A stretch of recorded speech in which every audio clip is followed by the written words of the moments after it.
ये राजनीति का सबसे निचला स्तंभ दिखा रहे हैं। अगर मान लो आप बीआरएस पार्टी को हराए हो, तेलंगाना में आप जीते हो, तो हम अप्रिशिएट कर रहे हैं, ठीक है आपकी सरकार आई, खुशी मनाओ। लेकिन जहां 3 स्टेटों में आप हारे हो तो आप क्यों बोल रहे हो ईवीएम हैक हो गया? राजस्थान में किसकी सरकार है? आपकी थी, तो वहां ईवीएम कैसे हैक हो गया? छत्तीसगढ़ में किसकी सरकार थी, वहां कैसे हैक हो गया? तो समझो ये राजनीति का सबसे निचतम स्तर दिखा रहे हैं। पहली बात तो राहुल गांधी को एक बात समझनी पड़ेगी कि भूल गया जो संस्कार वो जीवन खड़ा नहीं रहता, और जड़ से अगर जुदा हो जाए तो पत्ता हरा नहीं रहता। आप पहले देश को से जान लें। इनके आचार्य प्रमोद कृष्णन खुद बोलते हैं कि सनातन का श्राप लगा है, खुद के पार्टी के लोग बोल रहे हैं। क्योंकि एक चीज याद रखो, आप बीजेपी विरोध नहीं कर रहे हो, आप बीजेपी विरोध में आप मोदी अमित शाह का विरोध करते हो, समझ में आता है। आप अपने सनातन धर्म का विरोध कर रहे हो। जो भगवान के एक तरीके के दिए हुए दोनों लोग हैं, मोदी और योगी, जो इन्होंने पूरा सत्ता संभाल लिया, किसी की ताकत थोड़ी थी। हाँ, ये तो भगवान के दिए हुए हैं भाई। लोकसभा एमपी होकर आप देश के प्रधानमंत्री को अब शब्द बोलते हो, आए दिन गाली देते हो, जनता नहीं देख रही है? आप इतना आपको छूट है कि आप हमारे चुने हुए प्रधानमंत्री को गाली दे दोगे, और आप ये सोचते हो जो वोटर है वो आपको जवाब नहीं देगा। यही आपको जवाब देगा। आप लोग, पता है कांग्रेस का मूल हार का कारण क्या है? मैं बताता हूँ।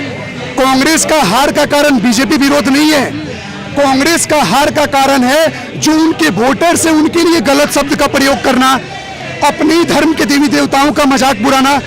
ये सबसे बड़ा। राजस्थान में कन्हैया लाल को इंसाफ मिला, मध्य प्रदेश तो फिर भी था कि आने वाला था, और छत्तीसगढ़ में तो आप ऐसा मान लो कि ये बोनस मिल गया, क्योंकि बीजेपी के लोगों को ही खुद कंफर्म नहीं था, इधर थोड़ा बीजेपी के लोगों को ही कंफर्म नहीं था कि छत्तीसगढ़ आने वाला है। तो ये एक बहुत ह्यूज बेंचमार्क क्रिएट हुआ है जिसको जनता ने वोट दिया है। अब आप ये मत कहना कि ईवीएम हैक हो गया, तो ईवीएम तुम्हारे खोपड़ी में हैक हुआ है। तो ये जो इलेक्शन का रिजल्ट आया है, इससे कांग्रेस का ना वेस्ट बंगाल में एलियंस बनेगा, जहां जहां इनका सरकार है दूसरे पार्टियों के साथ, वो इनको अपना सीट ही नहीं देंगे। क्यों? क्योंकि पता है इनको सीट देंगे, जीतेंगे नहीं, क्योंकि खुद तो अपना स्टेट हार गए। बीजेपी जीतेगी।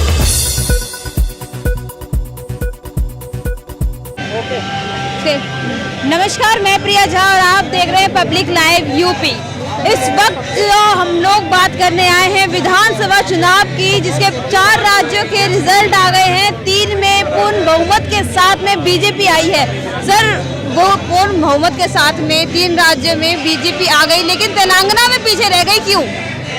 हुआ ये ना कि 3 राज्यों में बीजेपी ने ईवीएम हैक करवा दिया। अच्छा। और 1 राज्यों में डेमोक्रेसी की जीत हो गई, अच्छा। According to them.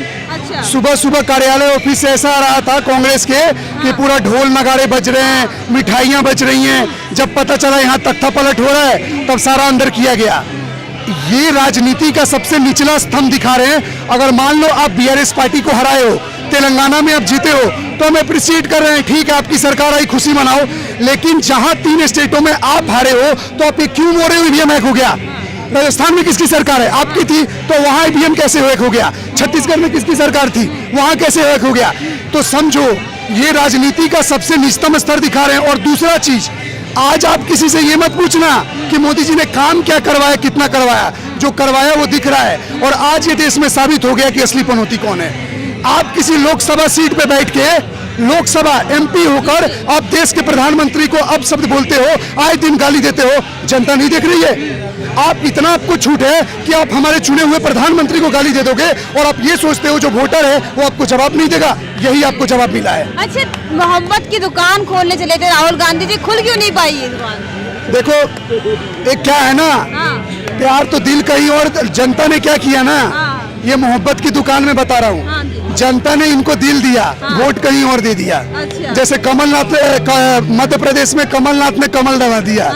इनके आचार्य प्रमोद कृष्णन खुद बोलते हैं कि सनातन का श्राप लगा है, खुद के पार्टी के लोग बोल रहे हैं। क्योंकि एक चीज याद रखो, आप बीजेपी विरोध नहीं कर रहे हो, आप बीजेपी विरोध में आप मोदी अमित शाह का विरोध करते हो, समझ में आता है। आप अपने सनातन धर्म का विरोध कर रहे हो।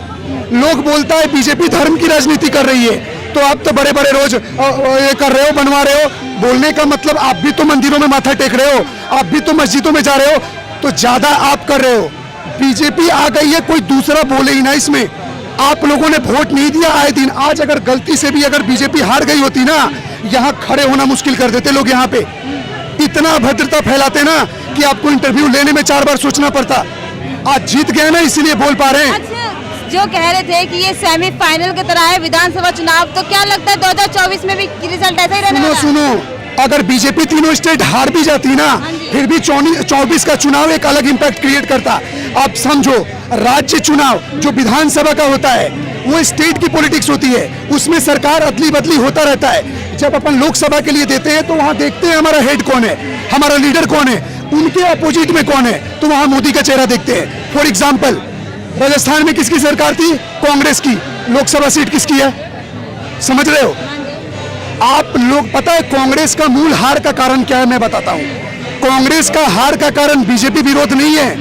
कांग्रेस का हार का कारण है जो उनके वोटर से उनके लिए गलत शब्द का प्रयोग करना, अपने ही धर्म के देवी देवताओं का मजाक बुराना, ये सबसे बड़ा। जैसे एग्जाम्पल, हिमाचल प्रदेश में जब कांग्रेस की सरकार जीती तो वहां सुक्कू जी बोलते हैं कि ये हार बीजेपी की हार नहीं है, ये सनातन का हार है। तो अब क्या बोलना चाहते हो? क्या बीजेपी ने ठेका ले रखा है कि रामकृष्ण उनके हैं?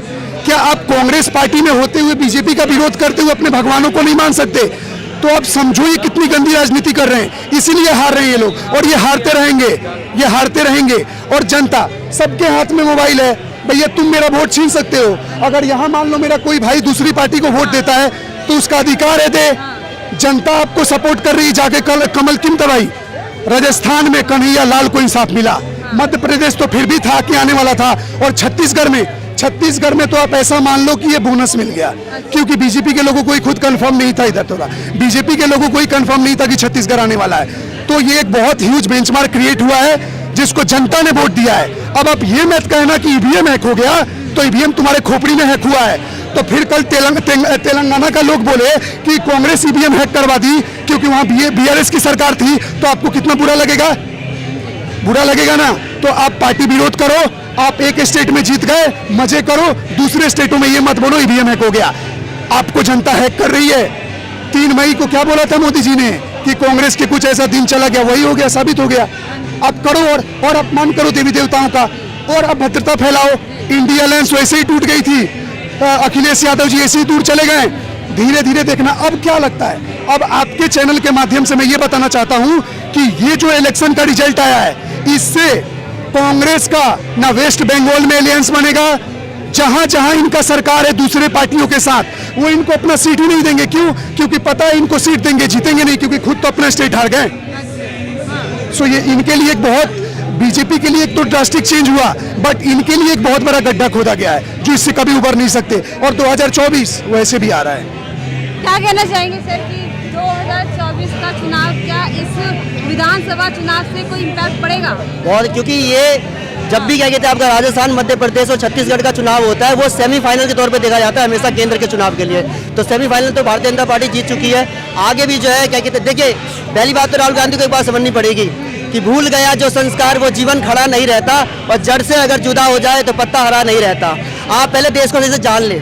देश दक्षिण एशिया के उत्तर भारत में स्थित हिमालय पर्वत से लेकर दक्षिण में हिंद महासागर तक, पूरब में बंगाल की खाड़ी से लेकर पश्चिम में अरब सागर तक 32,87,263 वर्ग किलोमीटर फैला हुआ हमारे देश हिंदुस्तान एक ऐसा देश जहाँ पर सबसे ज़्यादा अलग तरह की भाषाएं, तहजीब, जुबान, आवाज़, अंदाज, त्योहार, संस्कृति है। एक ऐसा देश जहाँ पर एक कैथोलिक महिला अपने प्रधानमंत्री का पद एक सिख के लिए छोड़ देती है, और एक सिख अपने प्रधानमंत्री के पद की शपथ एक मुस्लिम राष्ट्रपति से लेते हैं, और वो भी उस देश की बागडोर संभालने के लिए जहाँ पर 80% से ज़्यादा लोग हिंदू है। आपको समझना पड़ेगा कि देखिए आज के भौगोलिक दृष्टिकोण से विश्व में 7वें स्थान पर आते हैं हम लोग, अर्थव्यवस्था के दृष्टिकोण से विश्व में 5वें स्थान पर आते हैं, डॉक्टर, साइंटिस्ट, इंजीनियर और सैन्य ताकतों के दृष्टिकोण से विश्व में 4थे स्थान पर है, जनसंख्या के दृष्टिकोण से विश्व में पहले स्थान पर, और अंततः विश्व का सबसे बड़ा है लोकतंत्र हिंदुस्तान। जब सबसे बड़े लोकतंत्र के अगर आप चाहते हैं कि नेता 3 राज्यों में जीती लेकिन तेलंगाना में नहीं जीत पाई, क्यों? तेलंगाना में क्यों नहीं कर रही? तेलंगाना के अंदर देखो बेसिकली क्या है कि पहली बात तो वहाँ बीआरएस और आपका जो है वहाँ के जो क्षेत्रीय क्या कहते हैं जो संगठन हैं उनके जो है काफ़ी ज़्यादा मतलब संगठन जो है उनका जो है क्या कहते हैं वहाँ पर एक बेस जो है काफ़ी स्ट्रांग है, वो कहने की बात नहीं है। लेकिन मध्य प्रदेश जीतने से क्या होगा कि अब जो है दक्षिण भारत की ओर जो है आपका जो है भारतीय जनता पार्टी का जो है आपका आगमन होगा, क्योंकि दरअसल यही बात हो रही है। मध्य प्रदेश जो है वो इलाका है जो आपका साउथ को नॉर्थ से कनेक्ट करता है। तो मैं ये नहीं बोलूँगा कि हाँ भाई एक राज्य क्या कहते हैं हारने से बिल्कुल निराश हो जाऊँ। हाँ ये जरूर कह सकता हूँ 3 राज्य की पहले खुशी मना ली जाए, उसके बाद क्या कहते हैं जो आगे की बात सोची जाएगी। नहीं कह रहा हूँ, बीजेपी तो कोई रोक नहीं सकता। अच्छा, रोक नहीं सकता। तो तेलंगाना में क्यों रुक गई? अब 10 घर में हाँ। एक नई घर बना तो क्या मतलब, 9 तो हमारा है। लेकिन तेलंगाना में क्यों नहीं आ पाई, क्या कारण रहा जिसकी वजह से वो हार गई? जैसे यहाँ कह रहे हैं ईवीएम हैक हो गया मध्य प्रदेश में, छत्तीसगढ़ में, तेलंगाना में कांग्रेस हैक कर लिया होगा ईवीएम, नहीं आई बीजेपी, हाँ। बात वही हो गई। क्या दिक्कत है? अच्छा लगता है आपको कि विधानसभा चुनाव जो सेमीफाइनल के रूप में देखा जा रहा है, इससे इम्पैक्ट पड़ेगा 2024 के इस पे? 24 में पूर्ण बहुमत सरकार बीजेपी बनाएगी और फिर लोग तो कह रहे हैं कि सत्ता पलट जाएगी, देख लेना। कौन लोग कह रहे हैं? 10 की तो आपने इंटरव्यू ले ली, सब बीजेपी ही बता रहे हैं। अब बताओ और कोई लोग होते हैं? लेकिन लोग तो कह रहे हैं ना कि जो भी हुआ विधानसभा में वो बात अलग है, लेकिन लोकसभा चुनाव में पलटेगा सत्ता। जो कहते हैं वो भी यही रहेंगे, हम भी यही रहेंगे। अच्छा। हम भी कसम खाएं बीजेपी ही आएगी। और आगे आ जाएगी हाँ जी? और आगे बढ़ेगी, क्या? पलटेगी कि और आगे जाएगी। अच्छा, बीजेपी भी और आगे जाएगी। वही तो हम भी कसम खा लिए मैम हैं। आपको क्या लगता है? बीजेपी जीतेगी। बीजेपी जीतेगी। क्या किया है बीजेपी ने आपके लिए? क्यों, सब कुछ किया हम है, काम क्या जुड़वा किया रहे है? गरीबी दूर हो गई, सब कुछ सारा खत्म कर दिया। लेकिन लोग कह रहे हैं कि बेरोजगारी बहुत बढ़ गई है बीजेपी के आने से। अरे ऐसा कुछ नहीं। गलत है, सब गलत है, सब गलत है। युवा तो बड़ी परेशान घूम रही है सर, कह रहे हैं युवा को नौकरी नहीं मिल रही युवा है। परेशान है। नोटबंदी और ये दुनियादारी, इतनी चीजें आई उनके सामने और सारी जेल गए। वो किसी की ताकत थी? अभी तक तो भारत चौपट हो जाता पूरा। जो भगवान के एक तरीके के दिए हुए दोनों लोग हैं, मोदी और योगी, जो इन्होंने पूरा सत्ता संभाल लिया, किसी की ताकत थोड़ी थी। अच्छा हाँ, ये तो भगवान के दिए हुए हैं भाई।